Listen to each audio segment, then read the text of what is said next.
ராதா ராதா என்னக்கா?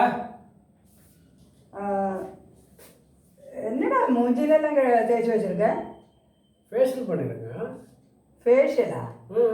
சரி, ஏதோ ஒன்று. ம். நான் கிச்சனுக்குள்ளே ஒரு பாத்திரத்தில் கொஞ்சம் கடலை மாவு கொட்டி வச்சுருந்தது. சரி. அது என்னோட ஃப்ரெண்டு வரேன்னு சொன்னால ஷீலா, ஆமாம். அவளுக்கு ரொம்ப பிடிக்கும் பொக்கோடா. சரி. அப்போ பொக்கோடா டீ கூட பொக்கோடா பண்ணணும் அவளுக்காக நினச்சிட்டு நான் கொஞ்சம் பசைகிறதுக்கு கடலை மாவு வச்சுருந்தது. ம். இப்போ அந்த பாத்திரம் காணும், கடலை மாவும் காணும், ஒன்றும் காணும். நீ பார்த்தியா? இது இந்த பாத்திரமா? ஆமாம், இதில் தான் கொட்டி வச்சுருந்தேன். அக்கா, கடலை மாவில் ஃபேஷியல் பண்ணால் முகம் அழகாக அப்படியே ஜொலிக்குமா ராதா சொன்னான். ஓ, நான் அப்படியே சமையல் ரூமுக்கு வந்தேன்னா அங்கே வந்து பார்த்தா அந்த கிண்ணத்துல மாவு இருந்தது.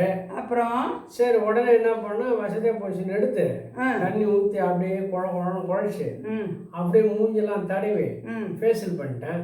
இருக்கிற மாவை அவகிட்ட கொடுத்துட்டு அவளையும் ஃபேஷியல் பண்ண சொல்லிட்டேன். அதுவும் பார்த்தாலும் பசங்களுக்கும் சொல்லிட்டு ஃபேஷியல் பண்ணிட்டா. இப்போ கொஞ்சம் மாவு இருக்கு, வேண்டாம் அக்காவை எடுத்து ஃபேஷியல் பண்ணிக்க. ஏண்டா அறிவு கட்டம் உண்டோ? ஃபேஷியலாக பண்ணீங்க? ஃபேஷியல் நீங்கள் எல்லோரும் சேர்ந்து அழகு போட்டிக்கா போக போகிறீங்க ஃபேஷியல் பண்ணிவிட்டு? பெரிய ஃபேஷியல் இதுக்கே அக்கா டென்ஷன் ஆகும். எனக்கு இப்போ பொக்கோடா வேணும்.